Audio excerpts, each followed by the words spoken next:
Un soldat, un de nos frères, a passé 30 ans en enfer, a rencontré tout le monde, des anciens présidents américains au plus grand nom. Il a choisi de partager avec nous cette expérience incroyable. Je suis sur le point de commencer à lire son témoignage. Je suis le sergent John Mitchell. J'ai 34 ans et je sers dans le corps des Marines des États-Unis depuis 12 ans. Au fil des ans, j'ai dû faire face à de nombreux défis, des combats intenses, des patrouilles sur des collines gelées, des esquives d'explosions de bombes. Tout cela fait partie du fait de porter cet uniforme au quotidien. Chaque fois que j'entre en fonction, je me rappelle ma responsabilité envers mon pays et les frères aux côtés desquels je combats. Les difficultés et la douleur qui accompagnent ce travail sont contrebalancées par la discipline et le courage. Être un marine n'est pas seulement un travail, c'est devenu un mode de vie pour moi. Mais avant chaque mission, j'emporte toujours un petit objet dans ma poche, une photo de mon fils, Jacques. Il a 7 ans, il est plein de vie et son sourire est assez brillant pour chasser toute trace d'obscurité. Son visage me donne une raison de revenir, mais ici, au milieu du combat, il n'y a aucune garantie pour l'avenir. Les promesses que je lui ai faites résonnent dans le fond de mon esprit. Mais maintenant, en me lançant dans cette mission, j'ai un sentiment différent, comme si celle-ci allait être plus difficile que les autres. Ce matin-là, alors que nous nous préparions, il y avait un étrange silence dans l'air. La tension dans le camp était forte. Tout le monde savait dans quoi nous mettions les pieds, mais personne ne voulait le dire à voix haute. Notre mission était de pénétrer profondément dans le territoire ennemi et de sécuriser un point de contrôle crucial. Cet objectif limiterait considérablement les mouvements de l'ennemi, mais cela allait être dangereux. Alors que mon équipe et moi roulions en convoi, nous pouvions sentir le poids peser sur nous, physiquement et émotionnellement. Dès que nous avons établi le premier contact, les choses ont rapidement dégénéré. Des explosions et des coups de feu ont éclaté tout autour de nous, remplissant l'air. La poussière et la fumée ont brouillé notre vision. Je serrai mon fusil fermement et regardai autour de moi, croisant le regard de mes coéquipiers. Je vis la même détermination et la même peur chez chacun d'eux. Les ondes de choc des bombes qui explosaient me secouaient jusqu'au plus profond de moi-même, et à chaque pas, je pouvais sentir les vibrations résonner sous mes pieds. Pendant un instant, je crus entendre la voix de Sam, mais le chaos noya tout. Puis ce fut comme si le temps s'était arrêté pendant une seconde. Une bombe tomba du ciel avec un cri assourdissant, et quand elle frappa, tout se mit au ralenti. Je me sentis projeté dans les airs comme si toutes les attaches qui me retenaient au sol s'étaient brisées. Quand je touchais le sol, la douleur dans ma poitrine était indescriptible, comme si tout mon corps s'était brisé. La terre et les débris me recouvraient. Ma vision s'estompait et chaque respiration devenait plus faible. Il y avait un bourdonnement dans mes oreilles, et un profond silence s'abattit sur tout. Le rugissement de la guerre semblait lointain, remplacé par un vide pesant. La pression dans ma poitrine ne cessait de s'accumuler, et la respiration devenait de plus en plus difficile à chaque seconde qui passait. Mon esprit commença à se brouiller, le monde s'enfonçant lentement dans l'obscurité. À ce moment-là, ma vie défila devant mes yeux. En un instant, je pensais au visage de Jacques, à son sourire, qui avait toujours été pour moi un phare, m'incitant à revenir. Mais cette fois, c'était différent. Cette fois, j'avais l'impression d'être trop loin. Alors que l'obscurité descendait, elle s'accrochait à moi comme un linceul, étouffant mes sens. Mon souffle s'arrêta et tout devint noir. Quand je repris enfin conscience, je me retrouvai enveloppé dans une obscurité dévorante, si épaisse et impénétrable qu'elle semblait presque tangible. L'air était lourd, oppressant et rempli d'un mélange esséurant de soufre brûlant et de la puanteur de la chair en décomposition. Chaque respiration était une agonie comme si l'atmosphère elle-même luttait pour m'étouffer. Sous mes pieds, le sol était irrégulier et froid, les pierres déchiquetées sous moi semblaient pulser avec la souffrance accumulée d'innombrables âmes piégées ici à travers les âges. Alors que je faisais un pas hésitant en avant, j'ai remarqué une lueur lointaine, des flammes rouges vacillantes au loin, perçant l'obscurité oppressante. Pourtant, ces flammes n'émettaient aucune chaleur, seulement une terreur glaciale qui s'enfonçait jusqu'à mes os. Je clignai des yeux, essayant de me concentrer sur mon environnement. d'immenses structures surgissaient de l'ombre d'énormes donjons faits de pierre et de métal. Des barreaux de fer rouillé bordaient les murs, et derrière eux se trouvaient d'innombrables personnes, chacune enchaînée, soumise à des tourments indescriptibles. Certains étaient engloutis par les flammes qui les dévoraient sans les consumeurs, d'autres étaient laissés à pourrir, suspendus mollement contre les murs de pierre froid. Leurs cris emplissaient l'air, sans fin et obsédants, résonnant dans les couloirs et creusant dans la partie la plus profonde de mon âme. Alors que j'essayais de bouger à nouveau, mon regard fut attiré par des silhouettes émergeant de l'obscurité. Des démons. Dominant ma tête, leur forme tordue était une fusion grotesque de bêtes et d'humains, avec des membres allongés et des traits grotesques qui semblaient se tordre et bouger à mesure qu'ils se déplaçaient. Leurs yeux brûlaient d'une fureur creuse, remplis à la fois de colère et d'un vide profond et creux. Dans leurs mains, ils portaient des instruments de torture chaînes, fouets, crochets, chaque démon incarnant une méthode de torture différente. Il devint évident que chacun d'eux était un agent de souffrance, le maître de ses propres desseins cruels.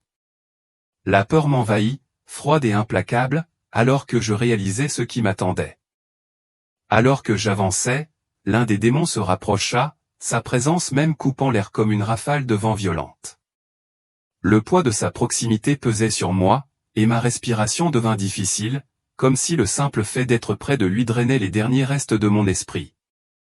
J'observais, le cœur battant, les démons déchirant les prisonniers sans pitié. Leurs visages, autrefois humains, étaient maintenant grotesquement déformés, tordus au-delà de toute reconnaissance par une agonie implacable. Leurs yeux, creux et sans vie, débordaient d'un tourment qui semblait s'étendre bien au-delà de la simple douleur physique, un tourment imprégné de regret, le poids de leurs péchés gravé dans leur âme même. Chaque prisonnier portait les marques d'une vie passée, mais ici, ces marques n'étaient rien de plus que de fragiles vestiges, s'effondrant sous le poids écrasant d'une souffrance sans fin. Certains étaient courbés, accablés par des péchés qu'ils ne pouvaient jamais expier, tandis que d'autres semblaient consumés de l'intérieur, creusés par un vide insatiable qui les rongeait. Il n'y avait aucun répit dans cet endroit, aucune pitié, aucun espoir. Seulement la certitude d'un châtiment éternel et l'étreinte étouffante d'une douleur sans fin. L'obscurité qui enveloppait tout était plus que l'absence de lumière, elle irradiait une terreur profonde et oppressante qui semblait s'infiltrer jusque dans mes os. Les cris angoissés des prisonniers, le rire froid et moqueur des démons, tout cela résonnait dans mes oreilles, une cacophonie sans fin qui menaçait de me submerger. Chaque pas que je faisais me semblait plus lourd que le précédent, ma force s'affaiblissant sous le poids du désespoir qui s'accrochait à l'air. Juste au moment où je pensais ne plus pouvoir aller plus loin, j'entendis des pas s'approcher. Ils étaient délibérés, mesurés et différents du pas chaotique des autres âmes tourmentées. Ce qui s'approchait n'était pas un démon monstrueux ni un prisonnier brisé par un tourment sans fin. Cette silhouette était tout autre chose. Vêtu d'une longue robe noire, sa capuche projetait une ombre impénétrable sur son visage, à l'exception de deux yeux brillants qui brillaient d'une luminosité étrange sous le capuchon. Sa présence était imposante, presque sereine au milieu du chaos. Il s'arrêta juste devant moi et quand il parla, sa voix résonna dans le vide, calme et pourtant d'une puissance déconcertante, comme si l'air lui-même se pliait à sa volonté. « John Mitchell, dit-il, son ton portant le poids de l'inévitabilité. Nous t'attendions. » Des frissons me parcoururent le dos. Ce n'était pas une simple rencontre, c'était quelque chose de bien plus délibéré, de bien plus personnel. Il y avait une cruauté glaciale dans sa voix, le genre de celle qui donne l'impression qu'il comprend chaque fragilité, chaque défaut enfoui dans l'âme humaine et qu'il est impatient de les exploiter. Un frisson profond et troublant me parcourut parce que j'avais le sentiment terrifiant que cet être non seulement savait qui j'étais, mais qu'il comprenait aussi exactement pourquoi j'étais là. Alors qu'il se rapprochait, son visage commença à devenir net. Ses yeux, deux vides noirs sans fin, semblaient dévorer la lumière même qui les entourait. Un sourire tordu se dessina sur ses lèvres, exsudant un plaisir maladif, comme s'il se délectait de décider du sort de chaque âme tourmentée piégée dans ce lieu abandonné. « Je ne comprends pas, balbutiai-je, ma voix trahissant le tremblement que j'essayais si durement de réprimer. Je ne sais pas où je suis ni pourquoi je suis ici. Est-ce l'enfer ? Le sourire de la silhouette s'élargit, mais il n'y avait aucune chaleur, seulement une satisfaction malicieuse. Elle secoua lentement la tête, ses mouvements délibérés. Oui, c'est l'enfer, répondit-elle, la froideur dans sa voix plus palpable maintenant. Mais ce n'est pas un lieu de tourment ordinaire. C'est un cachot sans fin, un endroit où le poids de vos péchés est mesuré, et votre punition est infligée en conséquence. Il fit un geste autour de nous, et l'obscurité suffocante sembla se déplacer, mettant en évidence le paysage horrible. Des structures imposantes de pierres tordues et de fer s'étendaient vers un ciel qui n'existait plus, tandis que des gouffres sans fin de désespoir s'ouvraient en contrebas, engloutissant tout sur leur passage. Chaque âme ici souffre des choix qu'elle a faits, continua-t-il. Tout comme vous. J'avalais difficilement, me forçant à croiser son regard malgré la terreur qui me rongeait. Des péchés, répétai-je, ma voix à peine plus haute qu'un murmure. Quel péché? Je ne faisais que mon devoir. Je servais mon pays, je le défendais pendant la guerre. Les mots semblaient vides et creux, comme s'ils n'étaient rien de plus qu'un bouclier fragile. Alors même que je parlais, le doute commençait à s'insinuer dans les recoins de mon esprit. Était-ce vraiment tout ce que j'avais à dire pour ma défense? La silhouette émit un rire, mais ce n'était pas un son de joie. Il était tranchant et tranchant, comme une lame raclant la pierre, me tranchant avec facilité.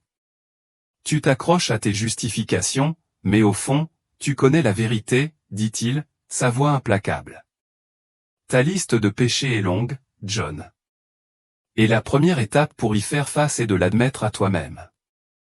Chaque acte de violence que tu as commis au nom de la guerre, chaque vie que tu as ignorée parce que ça ne te convenait pas, tout cela t'a conduit à ce moment. Ses yeux se sont plongés dans les miens comme s'ils cherchaient les recoins les plus profonds de ma culpabilité. Ce ne sont pas toujours les choix que tu fais, continua-t-il, sont-on froid et impitoyable. Parfois, ce sont les choix que tu ne fais pas, les moments où tu es resté là et as laissé la cruauté se déployer, où tu aurais pu faire quelque chose mais tu as choisi le silence à la place. J'ai essayé de calmer ma respiration, mais l'air de cet endroit était épais et oppressant, pesant sur moi comme le fardeau de mon passé. Je ne faisais que suivre les ordres, murmurai-je, les mots hésitants lorsqu'ils quittèrent mes lèvres.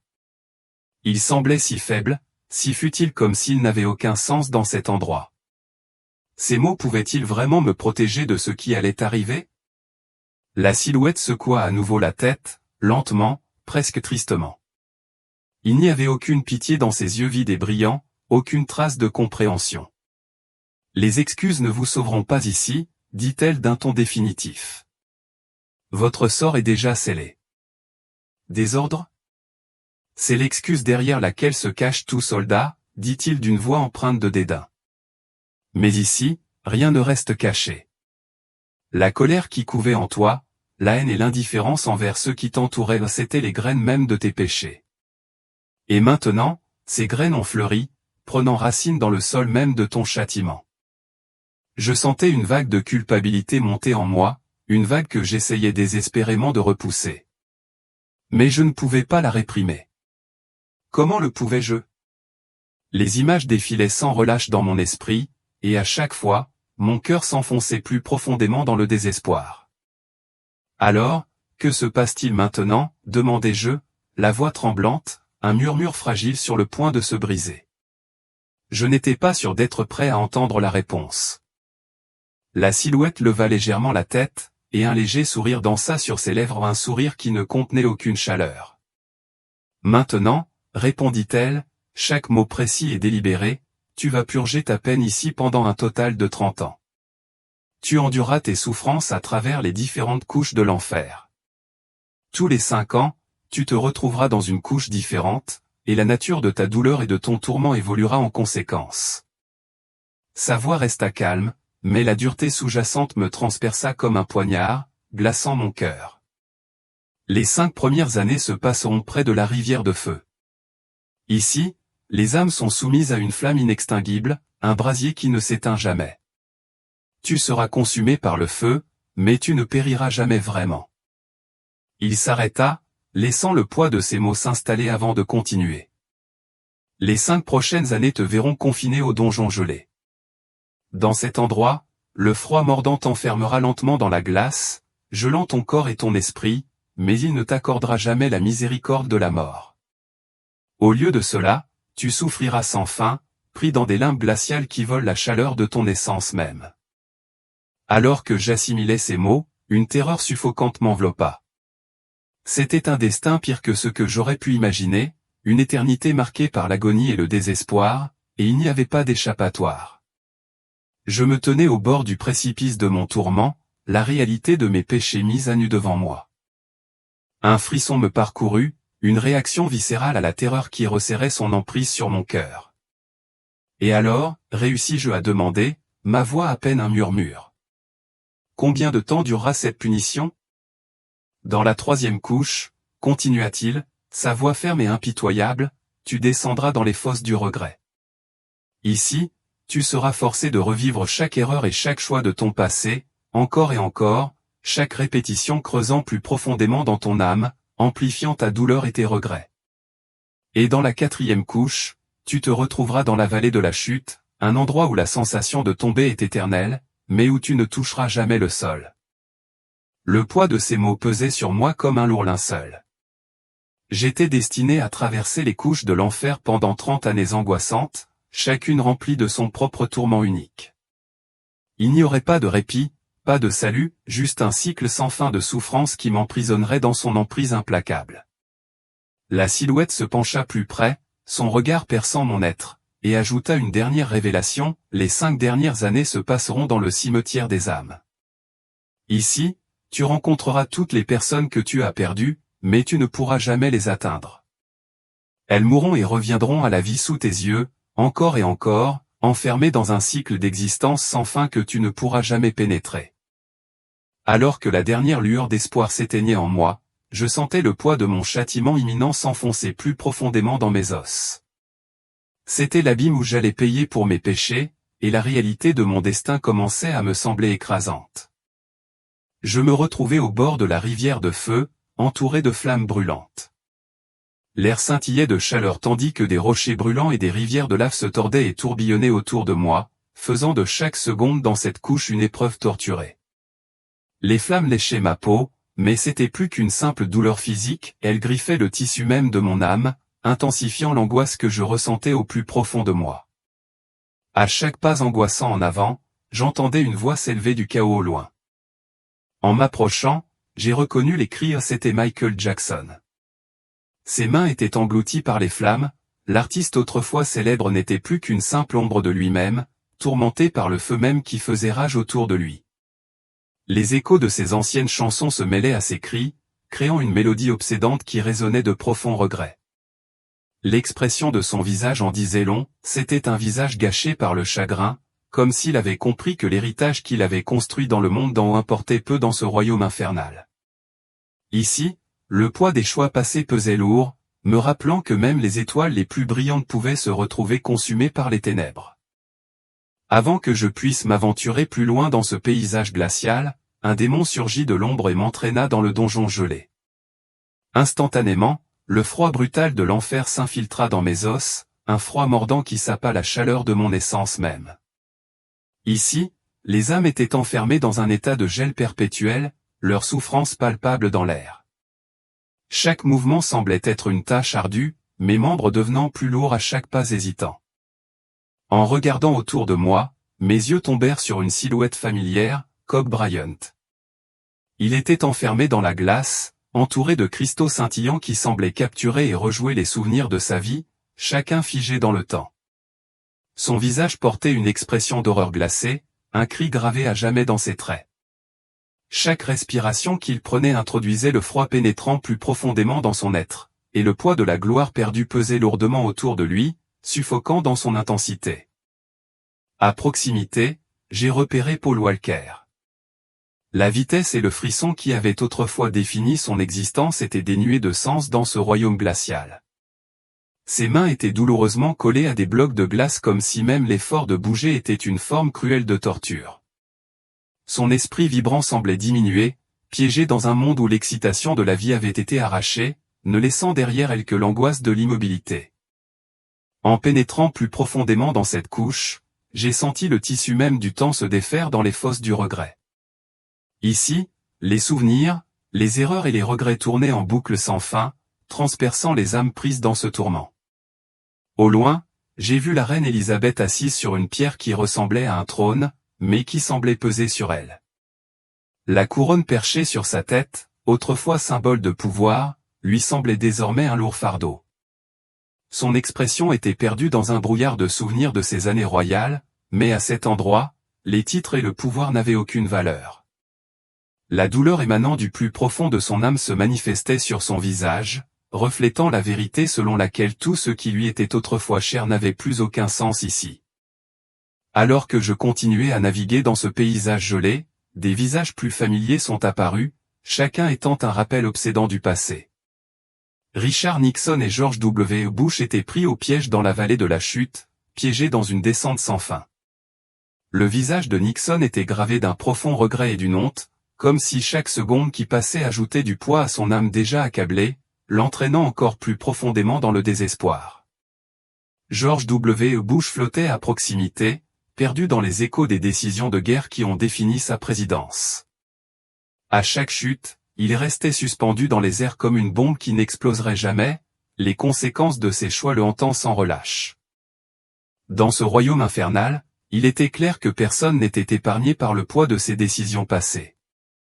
La prise de conscience que même les plus puissants d'entre nous pouvaient être réduits à de simples ombres de leur ancien moi pesait lourdement sur mon cœur, amplifiant mon propre sentiment d'effroi alors que je contemplais le chemin à parcourir. En m'enfonçant dans les couches de l'enfer, j'ai découvert que le tourment de chaque âme se déroulait dans des dimensions de plus en plus pénibles. Après 5 années exténuantes, j'ai été propulsé dans le cimetière des âmes, une étendue glaciale où j'étais entouré des esprits de toutes les personnes que j'avais perdues. Dans cette couche impitoyable, j'ai été forcé d'assister à leur mort à plusieurs reprises, un spectacle angoissant qui faisait écho à la douleur de mon passé. À quelques pas de là, un démon a fait un geste vers un groupe d'âmes blotties les unes contre les autres. Leurs visages étaient pâles, leurs yeux creux et fantomatiques, dépourvus de la chaleur de la vie. Parmi eux se trouvaient des visages familiers ou des amis que j'avais perdus pendant la guerre, peut-être victimes de mes propres décisions mal avisées. Je me suis tendu la main vers eux, désespéré de me connecter, mais mes mains les ont traversées comme de la brume. Chacun d'entre eux a connu sa fin encore, et tout ce que je pouvais faire était de rester impuissant, un simple observateur de leur tourment. Dans cette strate, j'ai aussi rencontré des politiciens et des hommes d'État de renom, dont le destin torturé était le reflet des choix qu'ils avaient faits dans la vie. Ronald Reagan était interrogé sans relâche par un démon, la confusion et l'impuissance se lisaient sur son visage. Aucune excuse ni aucun discours politique raffiné ne pouvait le protéger de la dure réalité à laquelle il était confronté dans ce royaume. Andrew Jackson se tenait face aux fantômes de son passé, leurs yeux brûlants de vengeance alors qu'ils lui rappelaient la souffrance qu'il avait infligée aux peuples autochtones. Chaque interaction ressemblait à un poignard, un rappel que leur héritage était éclipsé par la douleur qu'ils avaient causée. Chaque moment passé dans ce paysage infernal approfondissait ma compréhension de la souffrance qui m'entourait. Chaque âme ici était laissée aux prises avec les conséquences de ses erreurs et de ses péchés ou ceux condamnés à brûler près de la rivière de feu, à geler dans le donjon gelé ou à revivre leurs regrets dans les fosses du regret. Ce cycle sans fin de tourments leur rappelait brutalement que la célébrité, le pouvoir ou les titres autrefois détenus par ces âmes ne signifiaient rien dans ce royaume de jugement. La reine Élisabeth, attachée à son trône, Michael Jackson, englouti par les flammes, Kobe Bryant, piégé dans des souvenirs figés, Nixon et Bush, en chute libre, toutes ces scènes étaient des symboles bruts de souffrance qui éclairaient la vérité, tout ce qu'ils avaient dans la vie était dénué de sens ici, les forçant à affronter la vérité nue de leur âme. L'enfer n'était pas seulement un lieu de punition, c'était aussi un royaume de purification, un espace de confrontation et un jugement inévitable. Chaque âme était obligée d'affronter le poids total de ses actes, dépouillée de toute prétention, et forcée d'affronter les conséquences de son passé. Cette prise de conscience s'est installée sur moi comme un lourd linceul, dans cet endroit, il n'y avait pas de distraction, pas d'illusion, seulement la vérité brute et sans phare de l'existence mise à nu pour que tout le monde puisse la voir. Après 30 longues années, je me retrouvais seul dans le coin le plus profond et le plus sombre de l'enfer, un endroit désolé où l'espoir avait depuis longtemps disparu. Les tortures dont j'avais été témoin, les cris incessants qui résonnaient dans mes oreilles et la douleur qui avait déchiré mon âme en lambeaux m'avaient complètement brisé. Le temps avait perdu tout son sens, chaque seconde s'éternisait comme une éternité, se répétant sans fin dans un cycle cauchemardesque de désespoir. Juste au moment où je pensais que tout espoir s'était éteint en moi, un éclat inattendu brisa l'obscurité oppressante où une lumière blanche pure irradiait à travers l'abîme, illuminant l'essence même de l'enfer. C'était si aveuglant que je pouvais à peine garder les yeux ouverts. Alors que je clignais des yeux face à la luminosité, une silhouette commença à prendre forme dans la lumière. Vêtu d'une robe blanche flottante, le visage de l'homme brillait d'un éclat surnaturel. Son expression était celle d'une profonde miséricorde mêlée à une profonde tristesse, une émotion qui résonnait dans mon propre esprit brisé. Malgré l'intensité brûlante de la lumière, je me suis senti attiré par lui, et lorsque la clarté est apparue, je l'ai reconnu Jésus. Sa voix a percé la cacophonie de l'angoisse, faisant taire les cris sans fin qui me hantaient depuis des années. C'était comme si tout le reste à ce moment-là s'était arrêté lorsqu'il a prononcé mon nom. « John », a-t-il dit doucement, « tu souffres ici depuis longtemps. » Ma voix tremblait lorsque j'ai répondu, l'incrédulité m'envahissant. « Jésus, est-ce vraiment toi? Que fais-tu ici ?» La peur se mêlait à la confusion dans mon cœur, créant un tumulte d'émotions qui me laissait à la fois pleine d'espoir et de culpabilité en sa présence. Jésus inclina légèrement la tête, son regard s'adoucit alors qu'il faisait un geste vers les chaînes qui me liaient. « Tu es ici parce que tu paies pour tes péchés, » a-t-il expliqué, son ton calme mais ferme. « Mais cela ne veut pas dire que tu dois rester ici pour toujours. Chaque personne a ses défauts, mais la porte du repentir et du pardon est toujours ouverte. » Les larmes me montèrent aux yeux et je sentis une oppression dans ma gorge tandis que je luttais pour articuler le poids de mes fardeaux. « Mais j'ai ruiné tant de vies, réussis-je à dire, ma voix se brisant sous la tension de mes remords. Les décisions que j'ai prises pendant la guerre, la douleur que j'ai causée, il n'y a aucun moyen de réparer tout cela. 30 ans ici-bas ne suffiront pas à payer pour ce que j'ai fait. » Alors que je parlais, la réalité de mes actes s'abattit sur moi comme une vague implacable. Chaque vie que j'avais touchée et chaque décision que j'avais prise pesait lourdement sur mon esprit, un lourd rappel de la souffrance que j'avais causée. Comment pourrais-je trouver la rédemption? Comment pourrais-je espérer être pardonné pour la douleur irréversible que j'avais infligée aux autres? À ce moment-là, j'ai senti le poids immense de mes péchés peser sur moi, menaçant d'étouffer toute lueur d'espoir que j'aurais pu saisir. Une compassion profonde était gravée sur le visage de Jésus, un reflet de la miséricorde qui semblait transcender même les profondeurs de l'enfer. « Es-tu vraiment désolé, John ?» demanda-t-il, sa voix douce mais perçante à travers mon désespoir. « Reconnais-tu tes péchés et es-tu prêt à demander pardon de tout ton cœur? Le but de ta punition ici n'est pas de te détruire, mais de te purifier et de guider ton âme vers la vraie lumière. » À ce moment-là, une chaleur a commencé à s'agiter en moi, un sentiment que je n'avais pas ressenti depuis ce qui m'a semblé être une éternité. Des larmes ont coulé sur mes joues, effaçant une partie de la tristesse accumulée. « Oui, » ai-je dit, ma voix tremblante d'émotion. « Je suis désolé pour ce que j'ai fait. Le poids de mes péchés s'est alourdi à chaque instant passé ici. Si je pouvais revenir en arrière, je ferais des choix différents, mais ici-bas, perdu dans ce tourment, j'ai l'impression que personne ne pourra jamais me pardonner. » Jésus s'approcha, le doux contact de sa main sur mon épaule irradiait une énergie apaisante qui semblait faire sortir toute la douleur, le regret et l'impuissance qui s'étaient accumulés en moi. « Le pardon n'est pas simplement quelque chose que les autres vous offrent, » expliqua-t-il, son regard inébranlable. Cela commence par le fait que vous appreniez à vous pardonner à vous-même. Votre repentir et votre regret sont plus que suffisants pour ouvrir les portes de la miséricorde de Dieu. Croyez en cette vérité, tournez sincèrement votre cœur vers elle, et elle vous mènera au salut. Alors que ces paroles pénétraient en moi, je sentis les lourdes chaînes me liant au sol avec un cliquetis retentissant, un son qui résonnait comme une déclaration triomphale. L'obscurité oppressante de l'enfer commença à reculer, se retirant comme si elle ne pouvait pas résister à l'éclat de sa présence. Le sol froid et dur sous mes pieds se transforma, devenant chaud et accueillant, tandis que les flammes qui m'entouraient vacillaient progressivement et s'éteignaient.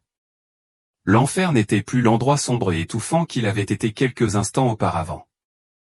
Jésus m'a tendu la main et m'a fait signe d'aller vers sa lumière, une invitation rayonnante qui brillait d'espoir et de promesses. C'était comme si un chemin s'était ouvert devant moi, m'éloignant des horreurs de mon passé et m'ouvrant vers la possibilité de la rédemption. À ce moment-là, j'ai ressenti une envie irrésistible de faire ce pas en avant, d'embrasser la lumière qui m'offrait du réconfort et la chance de recommencer à zéro. « C'est ta deuxième chance », a dit Jésus, sa voix empreinte d'espoir et de clarté. « Utilise le reste de ta vie pour aider les autres et efforce-toi d'être une meilleure personne. » Alors que je prenais sa main, une profonde transformation m'a envahi. En un instant, toute l'obscurité qui avait obscurci mon âme a disparu, remplacée par une lumière enveloppante qui semblait me nourrir et me ramener à la vie.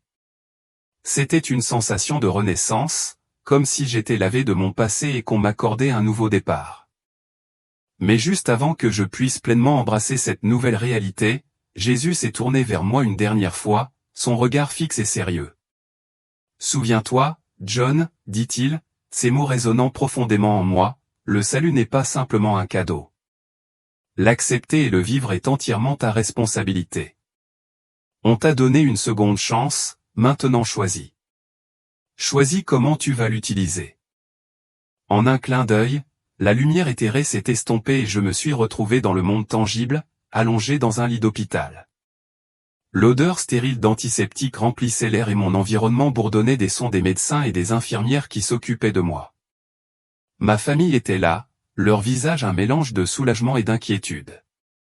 Mon fils, Jacques, me tenait fermement les mains, sa poigne tremblant d'émotion, tandis que des larmes coulaient sur mes joues, un témoignage du miracle du souffle et de la vie que j'avais presque perdu. En regardant autour de moi, les paroles de Jésus résonnaient dans mon esprit comme un mantra qui me guidait, me remplissant de détermination. À partir de ce moment, j'ai juré de remodeler ma vie, d'être un phare de lumière plutôt qu'un signe avant-coureur des ténèbres. Cette fois, je me battrai de toutes mes forces pour empêcher mon âme de retomber dans l'ombre qui m'avait autrefois consumé. J'honorerai la seconde chance qui m'avait été accordée en menant une vie pleine de sens, de compassion et d'intégrité sans faille.